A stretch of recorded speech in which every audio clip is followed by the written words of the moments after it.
Blog Talk Radio.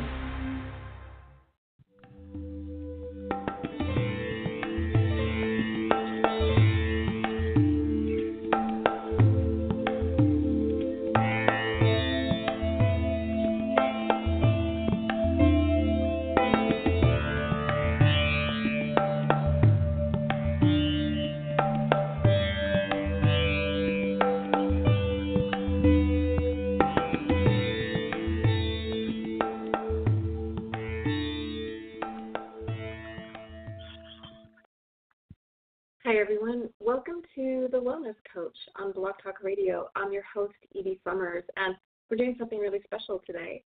I'm going to be reading aloud from my book, The Memory of Health, A Journey to Well-Being. So I want to tell you a little bit about it first.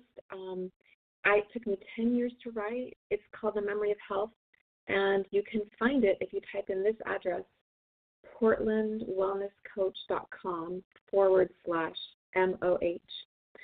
So, again, that's portlandwellnesscoach.com/MOH.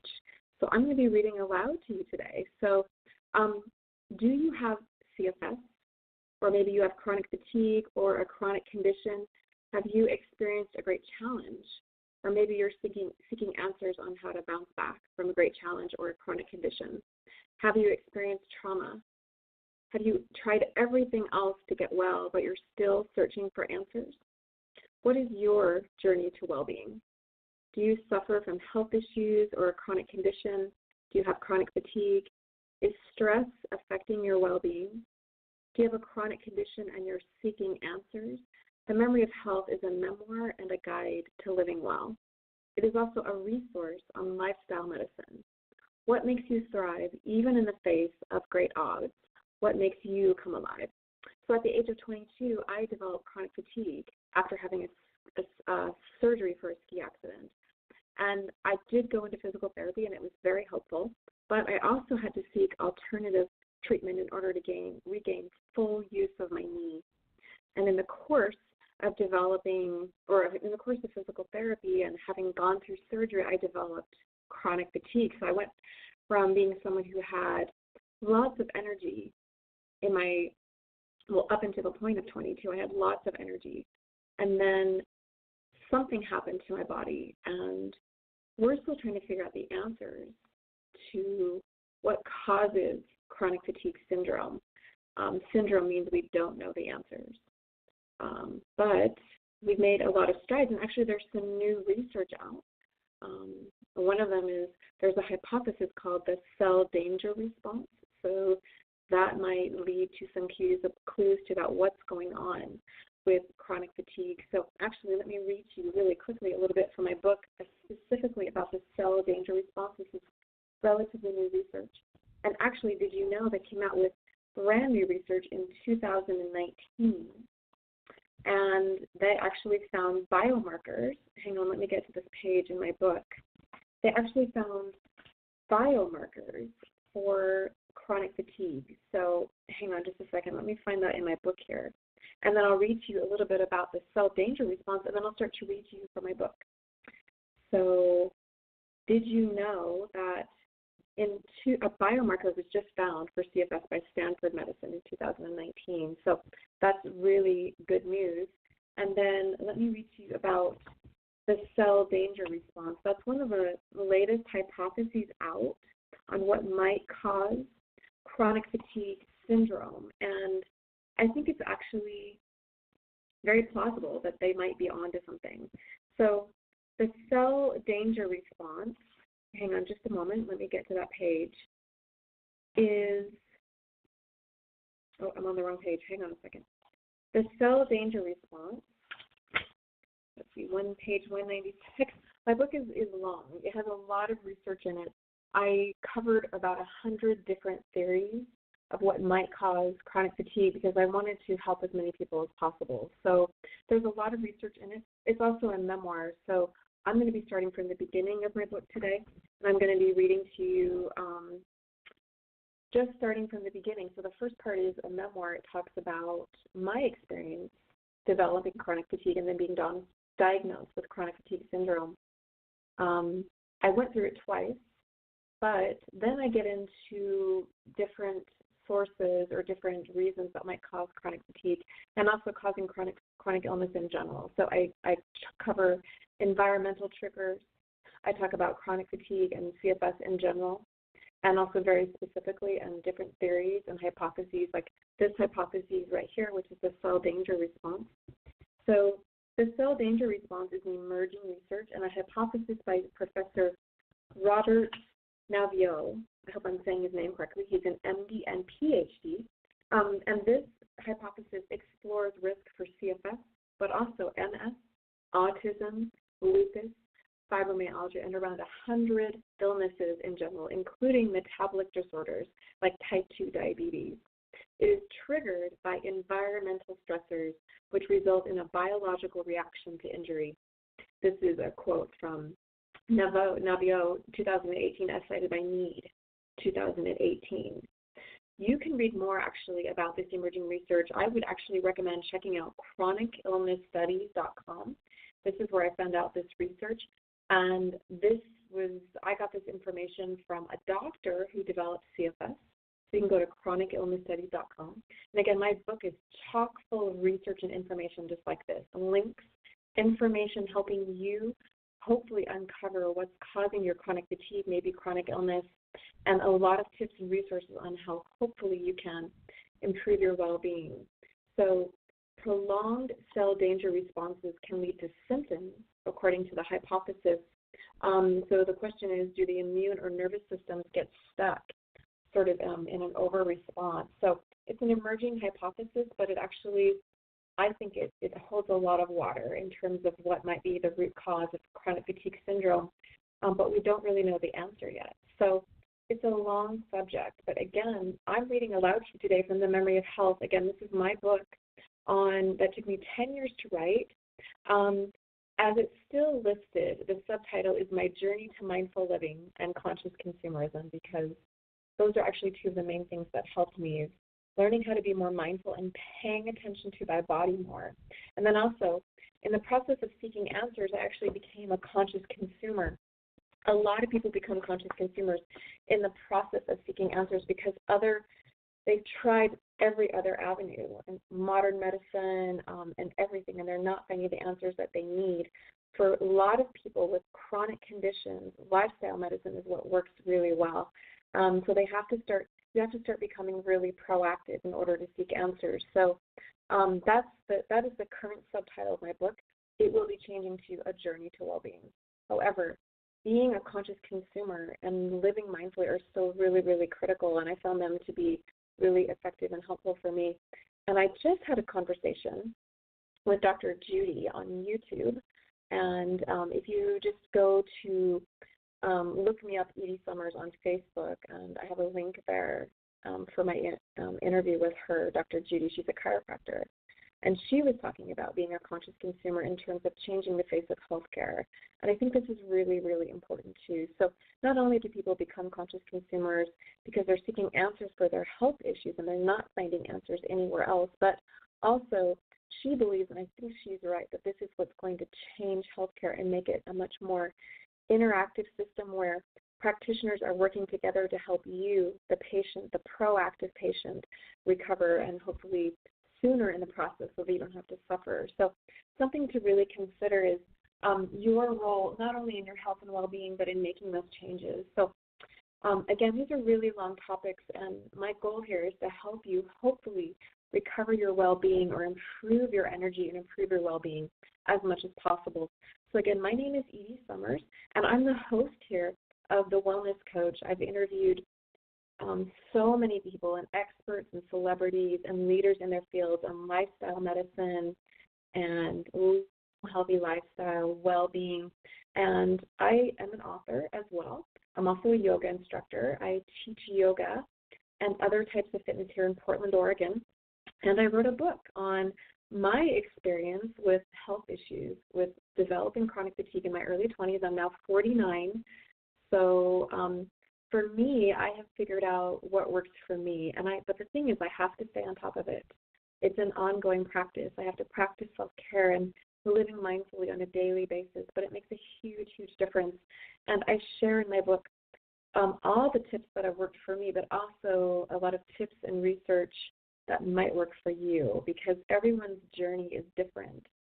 And that's why my book, eventually the subtitle will be called A Journey to Wellbeing, because everyone's journey is different back to well-being. So I wish you all the best in your journey back to well-being. And again, I'm going to be reading now from the beginning part of my book, The Memory of Health. Again, you can find it. If you're on the show page, you can just click on the link. If you want to type it in, I'm actually going to send you to my book on Lulu. That's where I published it. It's an independent publishing site. I highly, highly recommend Lulu. If you're an author and you're looking to publish your work, it's essentially free to publish on there, and it's super, super high-quality publishing. So it's the same. They use the same printing presses that the big publishers use. So if you're an author yourself in any capacity, I highly, highly recommend Lulu.com. But the link on the show page, or the link I'm going to give you to find my book, is a link to Lulu where you can actually get my book at 25% off. So that link, if you're typing it in, is portlandwellnesscoach.com/MOH. Again, that's portlandwellnesscoach.com/MOH. So without further ado, let's take a little break, and I'll come back and I'll start to read to you from the very first part of my book. It's called The Memory of Health, and again, the subtitle will be A Journey to Wellbeing. What's your journey to wellbeing? We'll be right back. You're listening to The Wellness Coach on Blog Talk Radio.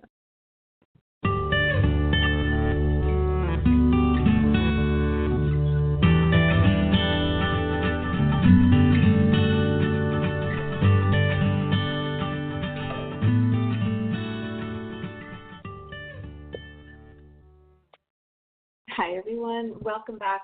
Again, this is Edie Summers, and you're listening to The Wellness Coach on Blog Talk Radio. The Wellness Coach is your oasis to slow down, tune in, and reboot. You can find us on the web at portlandwellnesscoach.com. And again, I've interviewed so many people, so many amazing experts and celebrities and leaders in their fields talking about lifestyle medicine, how to live a healthy lifestyle, even how to be more conscious and live more sustainably. And today I'm going to be sharing with you, I'm reading to you from my book, The Memory of Health. Again, this book took me 10 years to write. It's a big book, but it's also, I designed it so that if you're feeling sick, which I know a lot of you are probably who are going to be checking out this book, I designed it so that you can flip through it. And I also put a summary at the beginning and the end of the most important points so that you don't have to search around. And of course, I don't have an index in it yet, but there's a really long table of contents. You can also find information that way. So again, the summary, which we, at the beginning of the book, we will be getting to that today. So I'll give you a summary of what I think are some of the most important points in terms of how to improve your well-being, whether it's from CFS or chronic fatigue or any type of chronic illness or any type of great challenge. Because often what I find is that people who develop chronic conditions usually have some type of great challenge going on. And what's really, really important is to find your will to live, to believe in yourself, to believe in your worth, to never give up hope, to be your own best advocate, to be a proactive patient, to be a conscious consumer. So, and again, there's so much more I can say about that. But again, I'm starting at the very beginning of my book here. I'll read to you for a little bit, and I will be getting into the part where I talk about some of the main highlights of the book. And again, my book is designed to be either read all the way through from cover to cover, or you can flip through it. I also designed it so that each page can be accessed on its own and sort of have its kind of stand on its own. And in addition to that, I wrote a summary at the beginning in case you're not feeling well and you don't feel like reading a book. And of course, this is also one of the reasons why I'm reading my book to you this way. Now, I did have someone lined up to do my audiobook, and that fell through. So either I'll be doing the audiobook myself or I'll find someone else. But in the meantime, I'm just going to read to you here on Blog Talk Radio. So I hope you enjoy. Again, this is called The Memory of Health. This book is a meditation and conversation on well-being. The material in this book is for informational purposes only and is not meant to diagnose, prescribe, or treat any kind of condition, disease, illness, nor to defame or promote any kind of drug, supplement, or brand. None of these statements have been evaluated by the FDA. It is surprising how contented one can be with nothing definite, only a sense of existence. My breath is sweet to me. Oh, how I laugh when I think of my vague, indefinite riches. If the day and the night are such that you greet them with joy, and life emits a fragrance like flowers and sweet scented herbs, is more elastic, starry, and immortal, that is your success. Thoreau. Dedicated to my pop, who fought to live and worked on his own book until the day he passed. For years, I never knew whether the twilight was the ending of the day or the beginning of the night. And then suddenly, one day, I understood that this did not matter at all. For time is but a circle, and there can be no beginning and no ending. And this is how I came to know that birth and death are one. And it is neither the coming nor going that is of consequence. What is of consequence is the beauty that one gathers in this interlude called life. W.O. Abbott. Dear friend, if you have faced illness, then you are, in my eyes, a hero or heroine. There is little more daunting than the horizon of suffering. The odds are likely that you are reading this book because you have some type of health or other type of challenge, or you know someone else who is seeking answers. You may be searching for a glimmer of hope that this current storyline will end. I wish I could tell you that you will find everything you are looking for in these pages. It's entirely possible that you will. It's also possible that your journey may continue beyond what you read here. In any case, I offer you this wish to carry with you along your path. Whatever else happens, keep reaching for your goal of feeling better. Whatever challenge you may be facing, it can feel like a lonely road, and we often have to wander off the path to find what it is we truly seek. This is both a terrifying and ultimately liberating experience. While it can be daunting to face a challenge, health or beyond, it is also an opportunity to wake up to the bright light of awareness. Know there is support even in the most unlikely of places, and know that you are not alone. Use any judgment to build a shield around you as you head toward the light, and whatever you do, don't give up. You are closer than you believe, and as you believe, so you shall set yourself free. Wishing you much light and love. This is your time. Step into the flow. Be well. Edie Summers. I'm going to skip over the table of contents here, and also I have a gratitude section, which I'm going to skip over. I'm starting now. I'm coming into the introduction, and this is where I have a summary for those of you who are feeling really sick, and this is literally on page 5. So it's just a couple pages long, and so you could just look at the summary if you don't feel like reading anything else. I'll read it to you now. Here are some of the major topics in this book that may be of importance. Number 1, childhood stress and chronic illness. I'm going to read these first, and then I'll go a little deeper into them. Number 2, white matter, microglia, and chronic inflammation. Number 3, dysregulation of the HPA axis. Number 4, microbes, DNA, and your health. Number 5, PNI. PNI is feedback loops of energy. PNI and feedback loops of energy. So PNI stands for psychoneuroimmunology. Number 6, neuroplasticity, epigenetics, and resilience. Number 7, dynamic balance, rest, eustress, and well-being. Number 8, becoming a conscious consumer. And number 9, the cell danger response. See page 196. To you, dear readers, who have picked up this book and are looking for answers, but may be too tired to know where to read or look first, I'm going to give you a brief overview. Here is a highlight of some of the most relevant topics, as well as what has contributed to my positive recovery along the way. Diet and supplements. This is some of what healed my body. Deep nutrition and a more diverse microbiome, live, organic, and unprocessed foods, and avoiding chronic stressors. which are irritating stimuli to my body. High-quality supplements helped me greatly as well. These also helped. Low refined sugar, low stimulants, yoga, changing my relationship to stress, time, mindfulness, and sunshine. Did you know? Vitamin D regulates about 1,000 different types of genes in the body and about 5% of the entire human genome. Rootberg, 2015. I have a new normal, and I'm always refining and practicing my well-being, but I consider myself healed. Staying well is a conscious practice. Just a moment. I just literally found a typo, so I'm going to... You can't even imagine what it's like to edit a book that's as big as this book is. There, I'm just going to write this down. Typo, page 5. Typo. Okay, I've been through this book many, many times. I've gotten most of them. But if you read my book and you find any typos, let me know. And if you bought my book and it has a bunch of typos in it, write to me and I'll send you another copy, okay? Show me proof that you bought it, and I'll send you another copy. Memory is truly about being mindful of your life. We're going to be exploring this more in Chapter 3.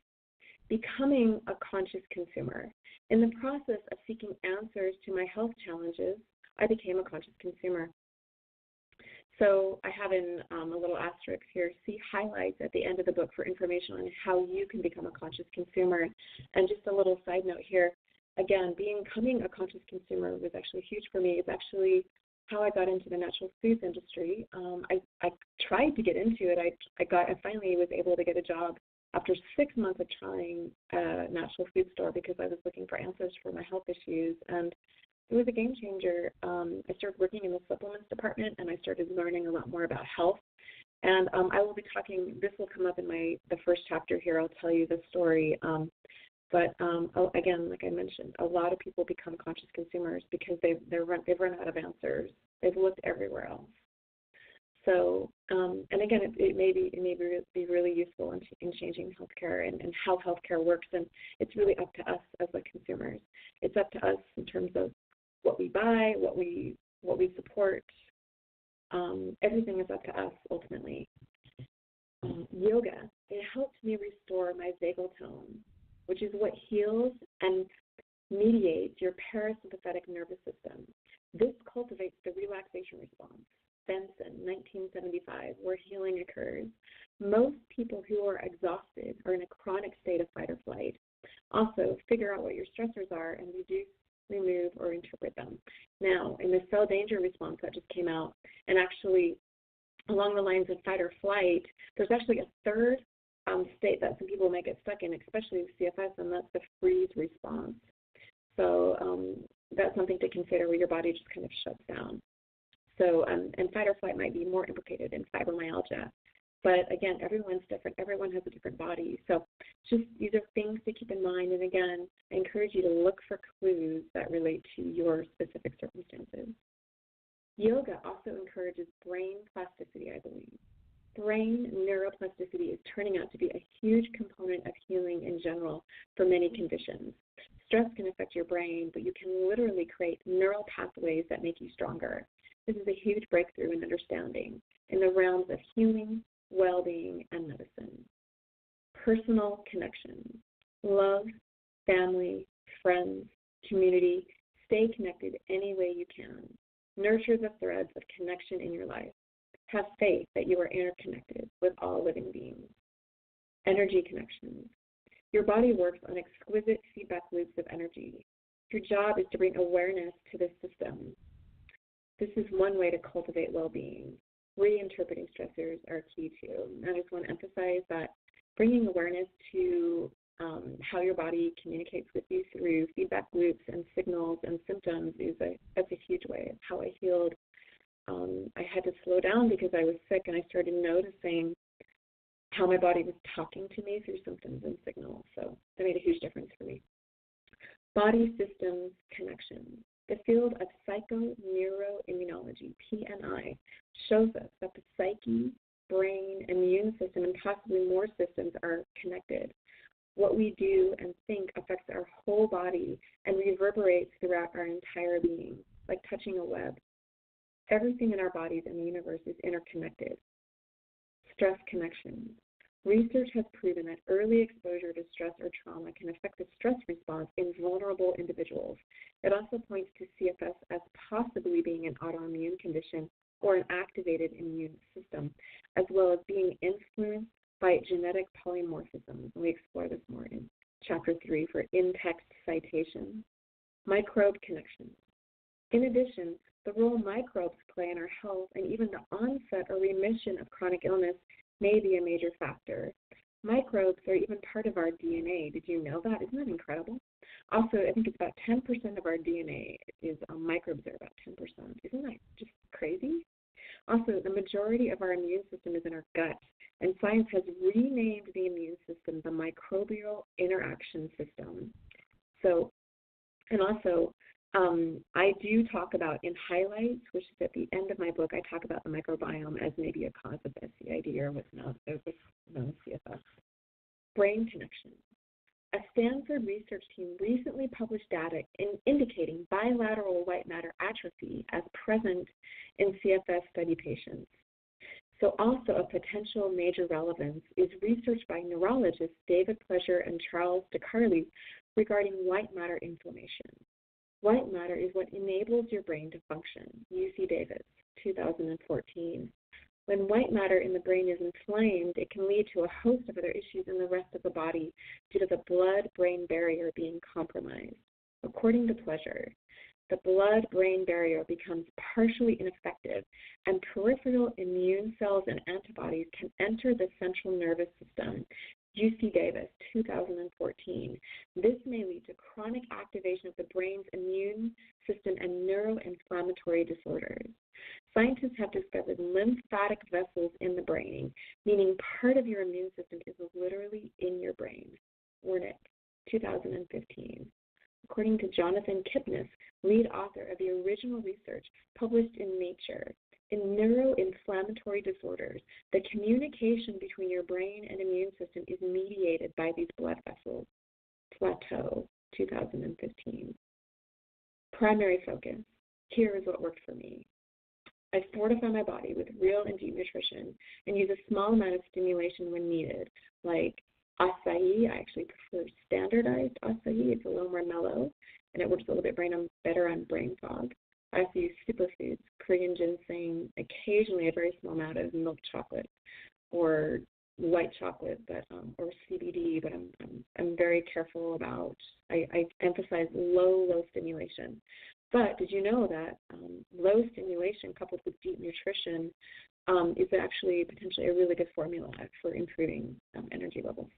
I reconditioned my nervous system by finding a dynamic balance between downtime and positive eustress. Eustress is like positive stress versus stress that stresses us out. And I also learned how to interpret stress differently. This is very, very important. And over time, I was able to raise my vitality. What I found works for me is to work within my energy envelope, cultivating calm energy, kind of calm, vital energy. It's about applying the opposite energy to what happened and finding that sweet spot between rest, eustress, and raising your vitality. Again, this is going to be different for everybody. If it was severe stress of some kind that threw you off balance, applying the opposite energy of calm, balanced, restorative energy, consider removing irritants, which are stressors. Raise your nutrient levels and learn to reinterpret stressors as opportunities to grow. I just found another typo. Hang on a second here. Page 7. Typo as. Okay. Remove what you are sensitive to, like irritants, and amplify what fortifies you, and find a place of dynamic balance. Consider placing your primary focus on raising your vitality and relaxing deeply into the present moment. When you put your energy into raising your chi levels or vitality, your natural level of vitality, through diet, mindset, restorative exercise, faith, connection, and community, you may naturally raise your energy levels. Although it can be useful to know the origins of our illness, we can't always know. What we can do, however, is focus on feeling as good as we can in the present moment. this action is always available to us. And I have this in parentheses or as an asterisk at the bottom. This is not a simplistic solution to a potentially complex condition. Please read the book for context. The relaxation response. A huge factor in healing is cultivating what is known as the relaxation response. This response was discovered and researched by Herbert Benson in 1975. The relaxation response is the opposite of the stress response. It activates the parasympathetic nervous system and releases hormones and neurotransmitters such as oxytocin, endorphins, and dopamine that enable our bodies to heal. Isn't that amazing? The relaxation response brings our appetite back so that we can digest and absorb our food and gives us the opportunity to harness our body's natural healing powers. By simply engaging in slow, rhythmic breathing or rhythmic relaxing thoughts, rhythmic relaxing movement or music that relaxes you or anything else that helps you relax and engage in a slow and steady rhythm for about 20 minutes, you may literally harness your ability to heal. We can slow down and relax our way back into vibrant well-being and into the flow of life. I believe this is actually how the placebo effects really work. The placebo effect really works. That's my theory. And I discuss this more in Chapter 4. A definition of suffering is resisting what is. This is actually what Buddhism is. When we resist being tired, guess what persists? Instead of resisting low energy, I encourage you to put your energy into what raises your vibration, your natural vitality, and live dynamically between rest and growth. These are not simplistic solutions to potentially complex conditions. I encourage you to read the whole book for context on these hard-won insights. And ultimately, your path and journey are your own. I encourage you not to focus too much on what caused your condition. Instead, focus on creating awareness of the delicate but powerful feedback signals and loops of energy in your body that communicate with you and seek dynamic, blissful balance in both your mind, body, and life. When we bring awareness to the feedback loop systems in our body, we close the gap between symptoms and well-being. This is always at our fingertips through the power of awareness and mindfulness. Resilience is allowing changes in our lives to be a source of growth and healing instead of what depletes us. Stress is inevitable. Living at our growth and healing edge is a choice. This is how I reached positive recovery. We can progress instead of stress. I wish you all the best on your healing journey. Wishing you light, love, and healing. Be well. That's the end of the introduction. Here's a very short section. Some things to ponder. So just to give a little bit of context, I also wrote a book of poetry, and I'm a poet as well as writing nonfiction. And so I have a little bit of my poetry in here to kind of bring the book to life. And some of the book from my other book of poetry called Frozen Light is in this book. I put some of the poems in that seemed relevant, and occasionally I throw in something that's a little more literary, which you'll see that I make references to literature in general. I'm an English major, so some things to ponder. The sun is on your side. The moon is on your side. Your body is on your side. Mindfulness closes the gap between symptoms and well-being and increases neuroplasticity. What would your day be like if driven by positive emotions and awareness instead of by unconscious anxiety? Who would you be if you were all and only love? Preface. Journal entry, 1994. The terrifying healing. I come from a dark forest, a deep, dark fairy tale. I don't know where the path is that leads me out of the forest. I am in the maze, the terrifying and exhilarating landscape of healing. I only hope I emerge on the other side a healthy, happy heroine. I ask myself this often. Where is this place I come from and journey to? Sometimes it seems I am forever going in circles. Maybe this is what I'm meant to do. Travel, spiral in or outwards, depending on what's required of me. The journey with no real destination, but one that finds hope, gains ground, and finds some peace and healing along the way. My desire to heal is my desire to be whole. I feel it is my responsibility to bring myself to the world as intact as possible. There's a quote by Gaston Bachelard that says, "What is the source of our first suffering? It lies in the fact that we hesitated to speak. It was born in the moment when we accumulated silent things within us," as cited in Metzger, 2009. Let me tell you about my silence.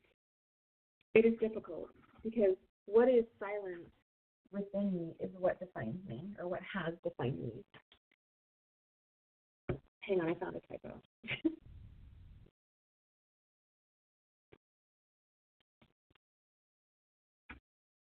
The deep spaces I sidestep around, don't tell anyone about, these silent spaces haunt me. Yet in these spaces I have found my voice. It tells me to get off the main road, follow those blue highways, and see where they wish to lead me. I was reading about archetypes, and I read something about the wounded healer that resonates with me. Dina Metzger says that the wound is one means by which we reach compassion. I can see that, how illness really is such fertile ground for spiritual growth. Illness is a fire that has burned away my identity. In the aftermath, I began to write and find my true voice. I write to heal myself, to experience my inexorable pain, perhaps through the eyes of the heroine or hero who walks the unknown path toward the dawn. Metzger says stories heal us because we become whole through them, and that all suffering is bearable if it is seen as part of a story. So here is where I am. Suffering in such a way that only makes me wish to grow stronger. Suffering no longer in silence, but in story. Chapter 1, my story. In my shoes. Illness is a fire that burned away my identity. Considering how common illness is, how tremendous the spiritual change it brings, how astonishing when the lights of health go down, the undiscovered countries that are then disclosed. It is strange indeed that illness has not taken its place with love and battle among the prime themes of literature. It does its best to maintain that its concern is with the mind, and that the body is a sheet of plain glass through which the soul looks straight and clear. Virginia Woolf. Story. Finally, so many of my untold stories have found a home in this book that I write. I could not tell some of my stories to anyone. Either I was too afraid or I didn't have anyone to tell them to. So I'm telling them here instead. What are you afraid to tell about yourself? Maybe you, like me, can whisper them here to a captive audience, the pages of this book, and they will bear witness to what you could not bear to say on your own. Tell your story. Release your soul. My story. At first, this was the easiest part of the book to write. Now, in the final stages, I cringe at the idea of it being shared. What is worse than shame, pain, judgment, or blame? Being stuck in a story that no longer is yours or that no longer serves you. So I release my story to you, to the wind, to waters, to God. It is what it is. For whatever reason, whatever it is, this is what transpired. But before I tell you mine, what is story anyway? We love stories because we love the process, the journey itself. We want to know how it starts and how it ends and what was overcome in between. We are the heroes and heroines of our own lives, whether or not we can see it. Sometimes the story we tell ourselves and others are different than the stories our bodies tell, but your body never lies. It cannot lie to you, nor can you lie to your body. Every story you tell others or yourself about who you are shows up verbatim in your body. Your body's story is the one that you should listen to, especially if you are on a healing path. The path of healing leads you to your authentic self. It is a true gift and a direct path. What does it mean to tell your story? What do some people say to embody your story and others say to leave it behind? What is the truth? First of all, it's what is your truth, what works for you. This is the truth, if there ever was one. If nothing else, I hope you take this away from this book. What works for you? What truth lies in your heart that you find the courage to express and embody without an ounce of fear? Here is my truth. I believe it is helpful, if not essential, to embody your story at some point in time, to acknowledge it, to feel it, but then ultimately to let it go, let it fall away down the river, float downstream, and join your perfectly alchemized, serendipitous past. What lies ahead? The radiant, magical presence where story is a blank, beautiful page filled in by the joys and sorrows of the day and then washed away by the medicine of the night. What we inhabit, like our bodies, deep down we know and can feel. What we release releases us and allows us to be truly free. What can you know and then release? Your habits, your fears, your body, your life, your love, your wishes, your story. The letter to my body. Dear body, I feel you. I know your secret pain and loss. I feel your suffering. I know you feel weak and sick and exhausted. I feel you trying to talk to me. I feel the breaking of our heart. I feel the density of emotions that linger in your cells and muscles. But what you may not know is about the inexhaustible light that burns inside of you. It is not tied to food or sleep or hurt or people. It is pure, unwavering light. I want you to know that there is a place where there is no pain or fatigue. I want you to know that I care about you, love you, and that you are already whole. In the year 2006, I wrote a book of poetry. It was about my experience with both getting sick and the loss of love. It was about redemption of spirit, too. What matters most is not what happened to you. What matters is what comes out of it, how you come out of it, eventually, ultimately, inevitably, at some point in the storyline, near, far, wherever, whether here in your lifetime or somewhere in the trail of stars in the eternal heavens above. The story of my illness is just that, a story just like any other, no better, no worse. It's not mine nor yours to be judged. It's an experience of time that traveled with me for a while, like water that travels down a rock or river. The pain of my body is not a clear sheet of glass. It is a stained glass window. When you're sick, your body feels like shattered glass, like shards of glass have broken into jagged pieces that may inadvertently pierce you and slice your soul open. Illness shatters your sense of self. You begin to feel like a ghost traveler on the planet. You begin to feel like you are disappearing one splintered hour or day at a time. You feel yourself falling through the cracks in the floor in your room and house. You sense the smell of sickness on everything, like a stain that won't lift. You feel the black mark on your body and soul. I became the ghost of a former self I couldn't even remember.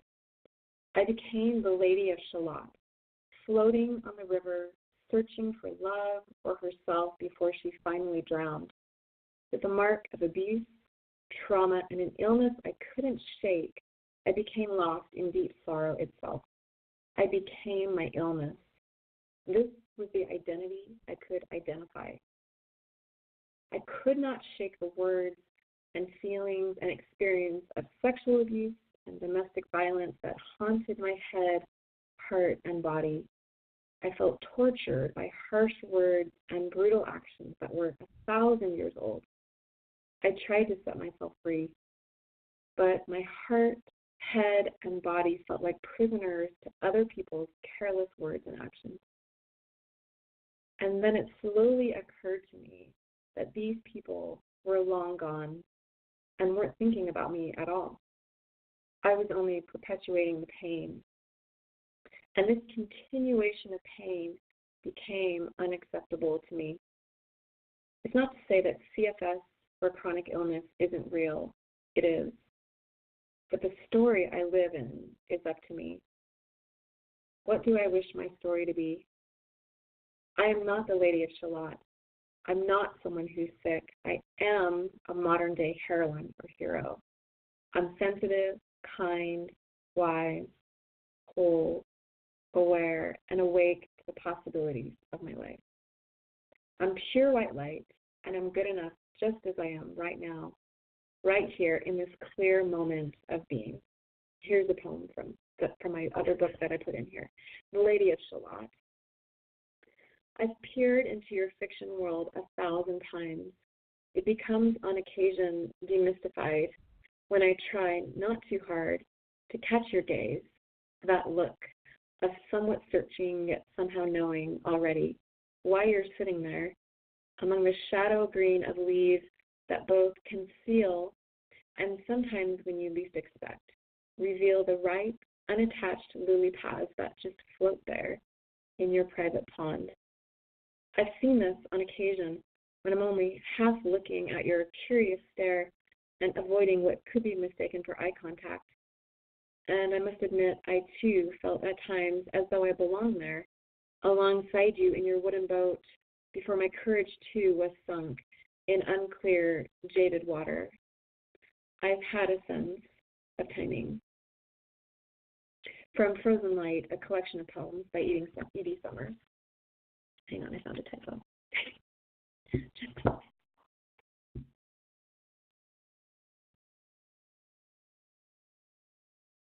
What does it mean to be sick? Is it about losing your spiritual power? What about your personal power? What does it mean to be well anyway? Journal entry 2006. I'm sick. And although saying that may define me for now, it is not ultimately who I am. But for what has seemed an eternity now, I have been existing just outside the living. I have been sick and exhausted for the last 5 years, and tired and or exhausted on and off for the last 20 years. I've had good years and bad years. There have been times when I was so sick, I thought I'd lost my health forever and my will to live. I have not known until very recently what it was that made me so sick to begin with. To make matters worse, I've had to turn down many wonderful job offers, endure countless criticism and judgment from others, and even lost my marriage due in part to my chronic condition. It's been a difficult journey, to say the least. But I am optimistic beyond measure that I can regain my health fully and completely. I believe beyond a shadow of a doubt that all of this pain happened to me for a reason, and telling my story is a part of me getting healthy again. I want to not only help myself, but to help others heal as well. One thing I know for sure is this: what happened to me is real and is a result of living in this modern and in many ways toxic world. But I am not a victim of my circumstances, and ultimately, the way out of this vicious cycle of sickness is up to me. I am my own cure. My incredibly strong will, spirit, and desire to live and be happy is what is pulling me slowly but surely out of this devastating web of illness. I am not a doctor. What I am is a beautiful, talented person whose life has been deeply and painfully altered and affected by circumstances initially beyond my control. I don't know what the future holds, but I do know for sure that I've never wanted to be alive or live more. I am sick of being sick. We all want to tell our story, but we need to tell it to set our lives free. We need to tell it to set our lives free from the past. But the truth is that most of us are too afraid to take the risk. Fear of incrimination from others is overwhelming, defining, and deflating. But who are we if we don't tell our stories? Living authentically means being brave. There is no other way. But it is liberating as well. It is when we are truly ourselves that our life begins. No matter what your life circumstances, and your life is interesting and matters to someone somewhere. Telling your story is part of getting well. The path of healing and health leads you to yourself. Telling your story is healing. Releasing it sets you free. Make of this what you will. Here is my story. Health Journal, 6608. My nervous system feels shot today. It worries me a little. I have a cold too. Sleep felt really good. I need more. My thumb still hurts. It hurts to write on this page. Tired but hopeful. Writing feels good. 6708. Woke up very tired. Decided to go out anyway and felt better toward the end of the day. Had sugar though. Feeling a bit hopeless. Trying to stay positive. 60. Have stomach 6908. Have stomach flu today. No appetite again. Maybe this is why I can't seem to climb out of this hole.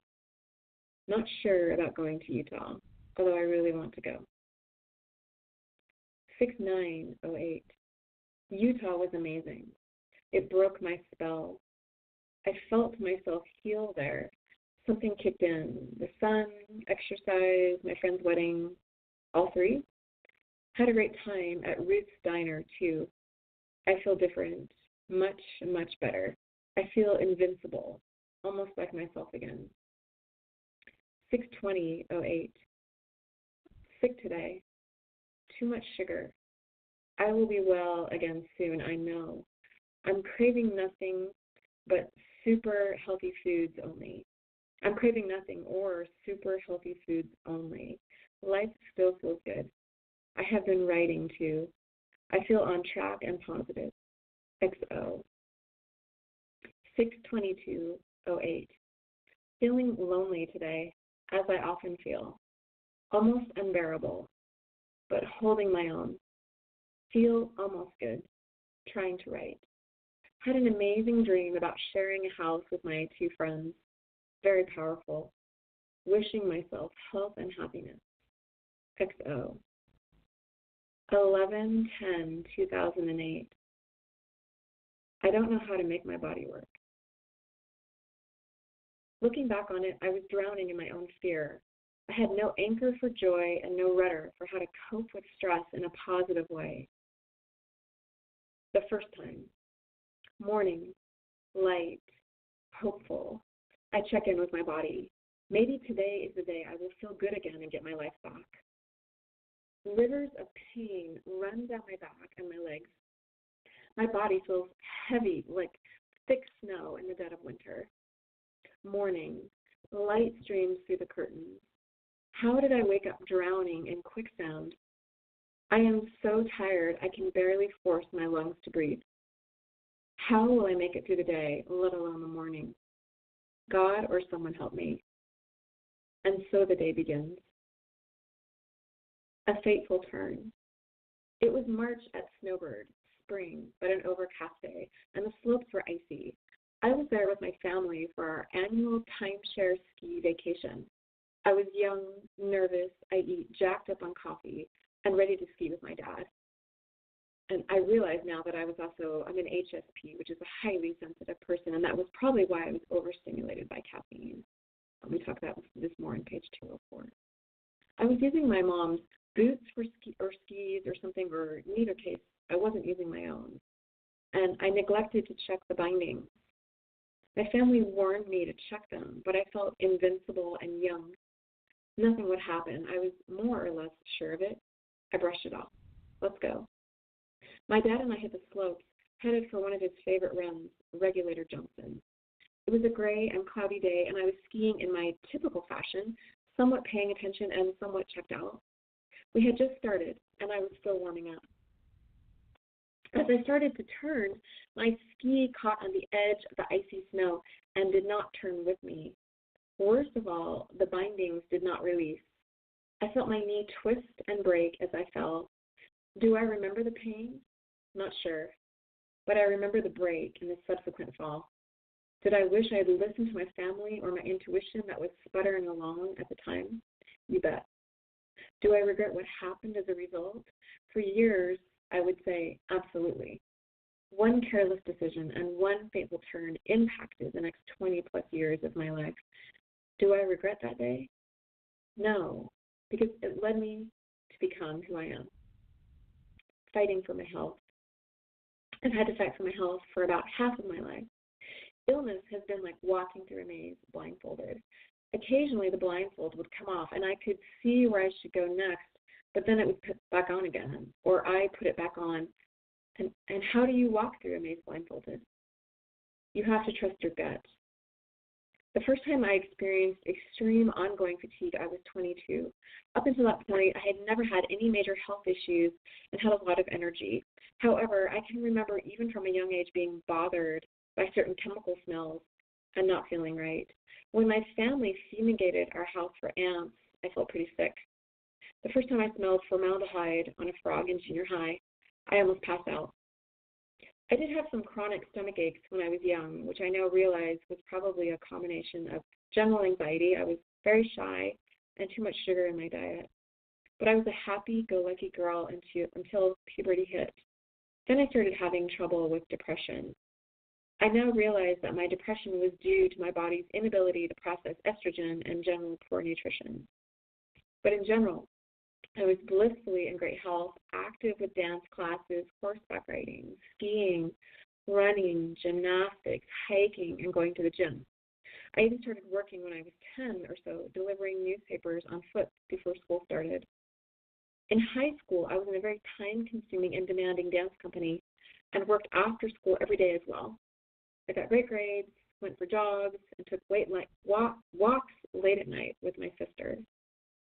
In my early 20s, I was active in dance, both in school and as a dance major, and outside of school with various student dance projects. Sometimes I rehearsed for up to 6 hours a day, 5 days a week.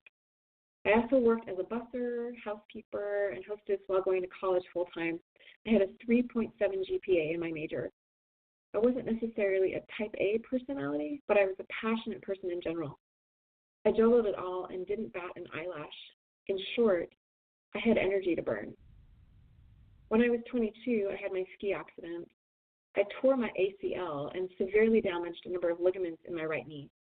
I underwent arthroscopic surgery and spent the next few weeks souped up on the painkillers, codeine and Demerol.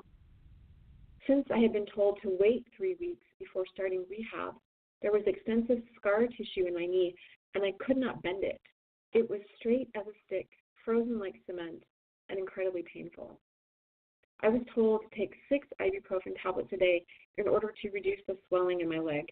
My therapist told me that this was the only way to get the inflammation down and recover at least partial movement in my knee. They did not ask me if I was taking any other medications or inform me about the possible risks or side effects of taking NSAIDs, NSAIDs, I'm not sure how you say that, like ibuprofen, in combination with anything else. I was in physical therapy for 8 months. Some of it was successful and some of it not. They used ultrasounds on my knee every day, which was helpful. I did all of the exercises and gained some ground. At the 8-month mark, and still taking 6 ibuprofen tablets a day, I was able to bend my knee to 90 degrees. My therapist determined that the 6 ibuprofen tablets were not enough and switched me to a prescription drug, naproxen. It's now available over the counter as Aleve. A few weeks into taking naproxen, I fell into a deep depression and didn't get out of bed for a week. This was the first time in my life I had experienced such depression. It was foreign to me, and it scared me to death. I had extremely dark thoughts. Only once did I go to school at night to pick up some homework. Otherwise, I was literally lying in bed in the dark.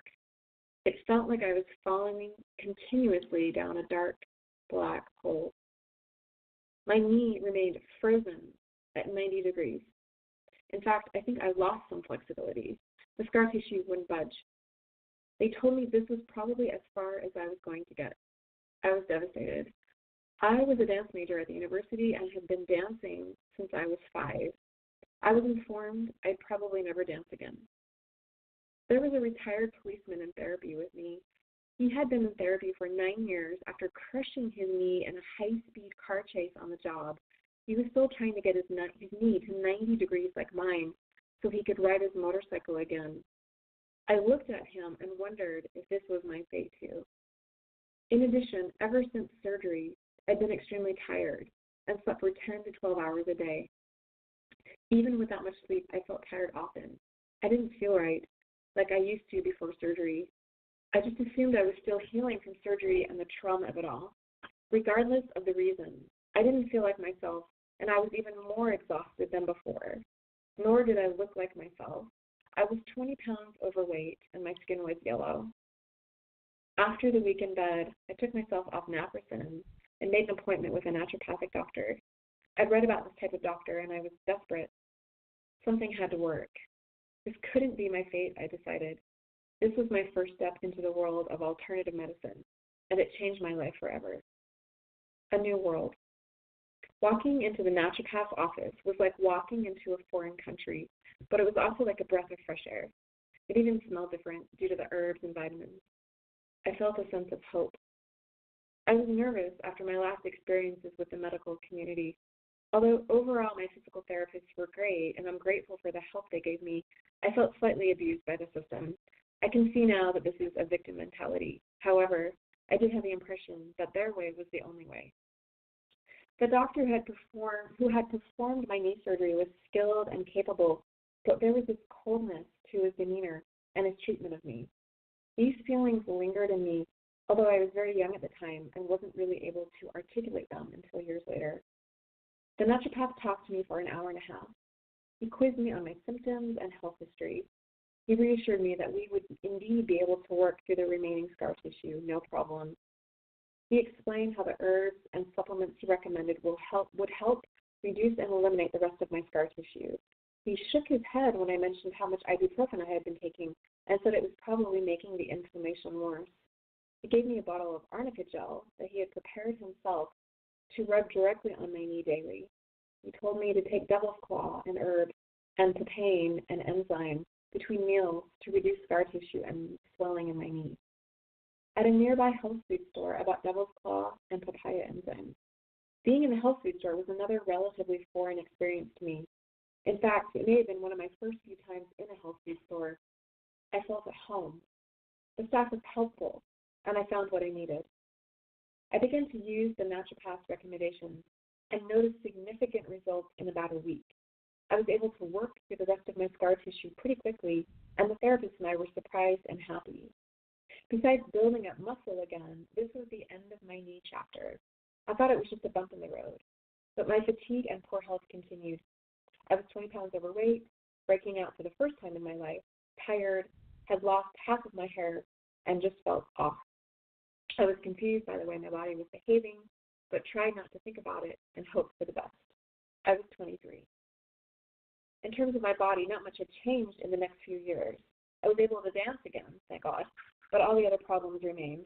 I continued to shop at the health food store and did my best to eat well, but I was still sleeping 10 to 12 hours a night. If I got less, I didn't feel well. I noticed every time I drank coffee, I felt horrible. I could tell something was different in my body, but I had no clue what it was. I fell into some strange patterns.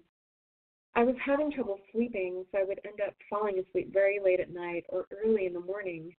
I discovered the popular overnight host Art Bell on the radio and learned all about alien sightings. I got the only job I could while I was still in school, delivering Chinese food, and the hours were from 4 to 11 p.m. every day. This only made my sleep habits worse. I would get home from work around midnight and often was not able to fall asleep again until 4 in the morning. During this time, a disturbing incident happened during final exams. Before my ski accident, I had started to drink coffee around the age of 19 or 20, like most college students. Sometimes I would feel a little shaky after an iced coffee or two, but I didn't think much of it.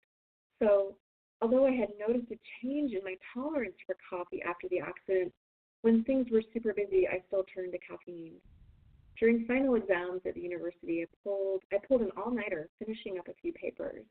I drank coffee and had a few no-dos. The next day, I had a dance final as well. When I finished my coffee and had one more no-dose. A few hours later, during my dance final, I began to feel funny. I felt dizzy. I drove home, and the feelings continued to worsen. My heart began racing, so I lay on the floor because I couldn't move. It was a very strange feeling not being able to move and to have my heart racing about 100 miles an hour.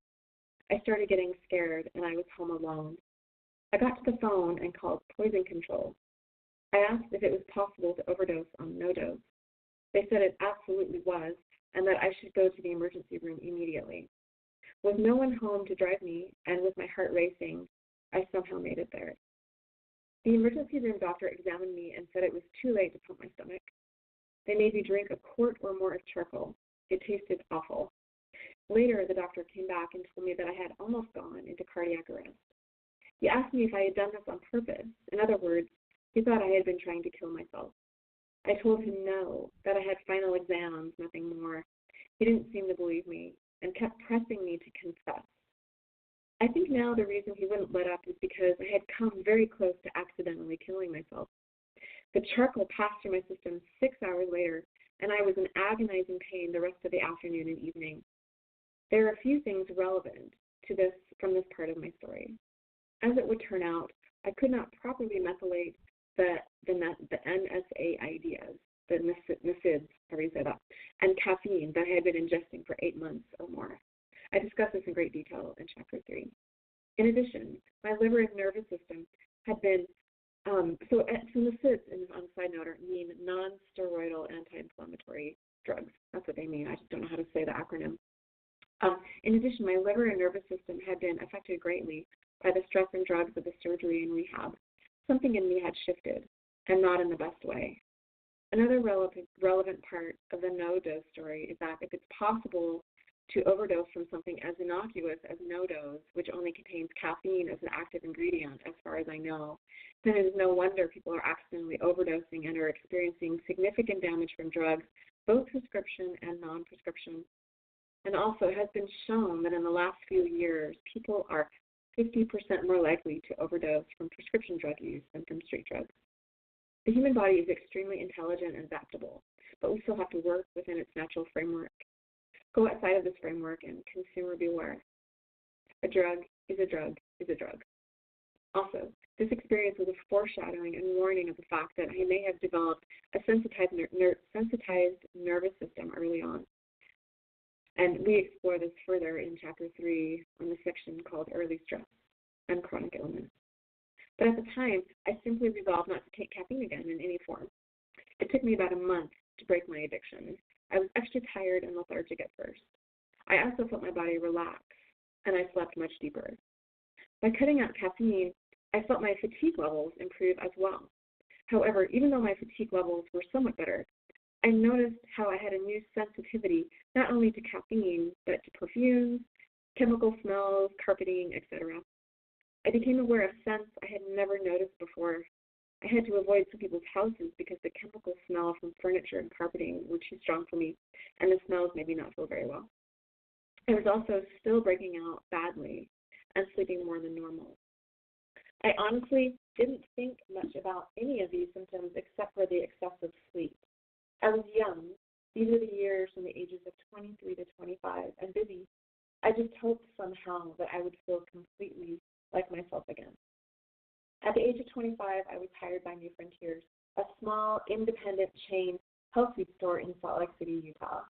My job was to be a consultant working in the supplements aisle for $4.25 an hour. This may sound like slave wages, but it is where I wanted to be, and it had been difficult to get my foot in the door. I wished to learn more about this world. My intuition told me to pursue this job, and this was the beginning of my first career. It is also where my true healing and a whole new life began. My first 6 months on the job were a huge learning curve as I lived and breathed the world of supplements and herbs. There was melatonin just out on the market. St. John's wort in standardized form was getting big buzz. There were literally hundreds of supplements and theories to memorize and learn how they assisted the body in healing and in maintaining health. I helped answer customer questions and was in charge of ordering several different lines. We had many trainings on vitamins, herbs, amino acids, essential fatty acids, superfoods, and natural habit care, health and beauty aids as well. And I began to implement what I was learning into my health routine and started to notice changes right away. Some of the changes I made included eating more organic foods and foods made without synthetic and or harmful ingredients such as hydrogenated fats, pesticides and herbicides, artificial flavors, or preservatives like MSG. I also started taking superfoods, particularly Hawaiian spirulina, and added essential fatty acids to my diet like flax oil and evening primrose oil. Slowly but surely, I started to notice a change in my energy levels, my vitality, and my body overall. I was still sleeping a lot, but my health was better. I also noticed that I was having reactions to chocolate, so I cut it out. Over the next year or so, I cut out sugar, dairy, wheat, and alcohol. I was never really able to tolerate alcohol, but now it really affected me adversely. I stopped eating meat for the most part as well, although not entirely. This was more for ethical reasons, though.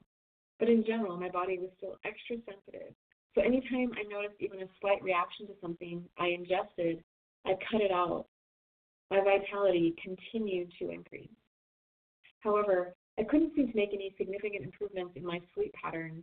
Those patterns were inconsistent, and I would crash on the weekends after a long week at the store. We were on our feet for at least 8 hours at a time. I was still falling asleep pretty late and waking up around noon. I had trouble sleeping as well. I used melatonin to knock myself out, although I felt funny the next day. Something else I should add was that going on at the age of 25 is that I was in my first relationship. Unfortunately, it was not a very good one. He was an alcoholic, pot smoker, and a manic depressive. Hang on, I found a typo. Just a moment. And I'm going to end here really soon, by the way. He ended up verbally abusing me. A few months into our relationship, he started yelling and calling me names. I knew some of his outbursts were tied to when he was sober and withdrawal, but it seemed that some were just random. On top of it, he snored. I had to wear earplugs. It is no wonder my sleep problems continued. I will address the connection between relationships, negative energy, and health later in this book. Suffice to say, the professional part of my life was wonderful, but my personal life was a mess. One day I locked myself in the bathroom while he was yelling at me. He threatened to hurt me physically when I came out. I left him shortly after this, as I finally realized what was truly happening, but there was trauma there to be sure. Trauma and negative energy are in no small way connected to poor health, as I would discover down the road. This time around, I was able to shake it off, or so it seemed. I chalked it up to a lack of experience and bad luck and resolved to never be involved with an alcoholic again. End of story, or so I thought. Starting around the age of 27, I was feeling and looking the best I ever had in my life. Although my sleep and fatigue issues still existed to some degree, they were somehow more manageable. And although I still felt very tired often, especially if I didn't sleep well, whenever I wasn't super tired, I felt really good consistently. And I knew this had a lot to do with my diet and lifestyle. I continued to work at New Frontiers, remaining in that position for about 3 years, and continued to learn more and more about alternative health, applying what I had learned to myself. I felt better and better. I lived and breathed the alternative health lifestyle, and it worked well for me. As I mentioned, part of my job at New Frontiers was to place product orders for our department. One of the companies I ordered from was Gaia Herbs, based in North Carolina. I had the privilege of flying to Brevard, North Carolina, to attend a weekend-long training. I learned so much about the powerful nature of herbs and their medicinal and practical uses. We were fed amazing organic meals. I took walks in the mountains and attended seminars on all aspects of the healing power of herbs. Later, I visited Gaia's $3 million eco-friendly facility. This was 1997. During this time period of time, I felt the best I ever had before I was injured. From the ages of 25 to 32, I consumed almost no stimulants of any kind, particularly coffee and chocolate. I felt my fatigue was linked to stimulants and sugar, so I was very strict about avoiding them. Yes, the link was there, but what I didn't know at the time was that I had to support my body's peak nutrition as well. Although I still struggled with fatigue, I did the best I could, but I had to cut back on work hours. I also had one other problem at work. I was constantly catching something due to all the sick people walking in through our doors seeking help. I got sick in ways I had never been sick before, like a really bad case of bronchitis. I had never had bronchitis in my life. It was such a bad case, I literally couldn't breathe sometimes due to congestion. It was horrible. Around the end of my 3rd year, I started to get frustrated and worried that I was getting sick. I decided it was time for a change. Around this time, New Frontiers was bought by Wild Oats. My boss asked if I was interested in management. Although I did not have the energy for it, I knew I did not have the energy for it, even though it interested me. So I left the health food store. I had some money saved up, and I planned to travel for a bit and get my bearings. A few months later, my old boss from now what is now Wild Oats let me know that there was a broker in town looking for someone to work with her natural foods brokerage. My boss told me she thought of me and wondered if I would be interested. Of course I was, and I was soon hired to work for Boulder Brokers out of Colorado. My new job was the start of an exciting, amazing time. I was an independent broker representing over 14 lines and servicing around 50 independent and chain health food stores and integrative pharmacies in Utah. I felt blessed and lucky to have the challenge of a job that continued to teach me so much about alternative health and allowed me the flexibility to work more or less as my body allowed. During this time, I did work for Wild Oats again as a health consultant, filling in for people when they were sick or out of town, but I did not have the same exposure to sick customers like I did before. I had the best of both worlds. As a broker, I had deep exposure to developments in alternative health through cutting-edge trade shows, company trainings, and one-on-one training. I learned so much during this period that my vitality continued to improve. However, some days I was beyond exhausted since I used no stimulants of any kind if I slept poorly, which was so often. Nevertheless, I was thrilled to soak up what I considered invaluable knowledge. The companies I had the privilege of working for were BHI, Herb Farm, Nutribiotic, Weleda, Ginkgo, Nutrex, Nature's Secret, Renew Life, and Greens Plus. I worked for the best of the best. I visited Herb Farm's organic herb farm in Williams, Oregon at the beginning of my new job. We had wonderful herb walks there, amazing organic meals served with fresh herbs and edible flowers, and I slept in a tent in one of their fields at night. I was in heaven. Little did I know that the very companies I was working for and learning so much about their products would be the very supplements and healing modalities that would help me recover further down the line when I got sick the second time around. I invested 4 years with Boulder Brokers and moonlighted as a part-time consultant for Wild Oats. As a broker, I also gave many lectures at health food stores on how I had recovered my health, and I did trainings as well for the employees of health food stores and the pharmacists of the integrative pharmacies. Some of the companies I brokered for offered me corporate positions along the way. Unfortunately, even though I wanted to accept the opportunities, I felt compelled to turn them down. I did not feel I had the stamina to work full-time in a corporate environment, but I was happy working for Boulder Brokers and grateful for all the exposure and training I received. Plus, I had one more part-time job I loved. I was a professional dancer. I had been with International Dance Theater, IDT, since the age of 23. Between all 3 of my part-time jobs, I had just enough energy to get by. I could not imagine doing more, even though I wanted to. The nagging issue of fatigue wasn't the only thing I didn't have any answers for. It had occurred to me over the years after learning so much about the body that maybe I had a bad reaction to anesthesia from my surgery. I had read in numerous different sources that anesthesia can stay in the body for up to 10 years. What I realize now is that my fatigue may have stemmed from the stress of surgery, anesthesia, and painkiller use itself. It's just a theory. So I did a few liver cleanses, hoping they would clear up my fatigue. I tried taking ginseng from one of my lines, Ginkgo, which was supposed to help with fatigue. I tried both Siberian and American. I tried NADH, which was popular, along with other supplements meant to help energy levels. I had some success, but not a lot. The only supplement that consistently helped me was organic spirulina from Hawaii. This product was from one of the companies I represented, Nutrex. I took it religiously, a tablespoon or more 6 to 7 times a week. I began working with a different naturopathic doctor. He noted my low progesterone levels and put me on a bioidentical progesterone. It helped significantly with any PMS I had, but it did not touch my fatigue or sleeping problems much. So I used valerian and calm support at night, but often had to sleep until late morning to get any sleep at all. No matter when I went to bed, I often couldn't fall asleep until 3 or 4. I used to think that it was because I was a night owl, but I knew that my sleep patterns were more than just being naturally awake at night. By the time I was 31, I had pretty much resigned myself to being tired on and off for the rest of my life. I became very good at coping with fatigue, much like it was chronic pain or something similar. I found ways through superfoods, supplements, exercise, and just eating super well, or not eating much at all during the daytime hours to deal with most of it.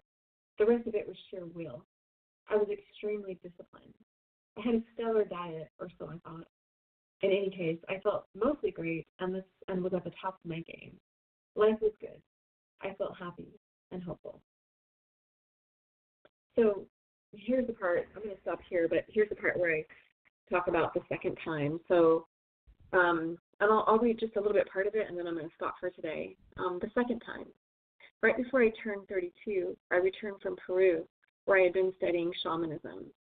Settling back into Utah, I attended a spiritual retreat called The Awakening at Solitude Ski Resort at the nudging of my friend Robert. It was a retreat that used modern shamanic techniques to help release the past and step into a path of self-actualization. In addition to eating well, I was into learning about alternative thought and its relationship to healing. I had participated in a soul retrieval workshop with Alberto Villoro before I went to Peru, and I felt that the awakening was a continuation of this journey. It was at the awakening that I met my future husband. We both had gone to the workshop to work on quote-unquote intimacy, and we later told each other, and it seemed like destiny that we should meet. We fell in love quickly and were married even quicker. Things were intense and romantic between us in the beginning. It was a huge change for me, as I had been single for 6 years before we met. As I mentioned, the last and only other significant relationship I had been in was terrible, and I'd resolved never to be with someone again unless they were amazing and most certainly not an alcoholic. My future husband smoked cigarettes and drank beer, but for some reason I did not see these as red flags. He said he had attended AA for 6 months before we met and had struggled with drinking before, but not anymore. I chose to believe him and fell so in love that I forgot about anything other than I wanted to be with him. I gave notice to all 3 of my wonderful part-time jobs, and we moved to Portland, Oregon to start a new life. I'm going to end there. And of course, I talk about how the marriage in the second round of dealing with CFS, my marriage became extremely violent, and I started getting really sick again. And I went to see an integrated doctor.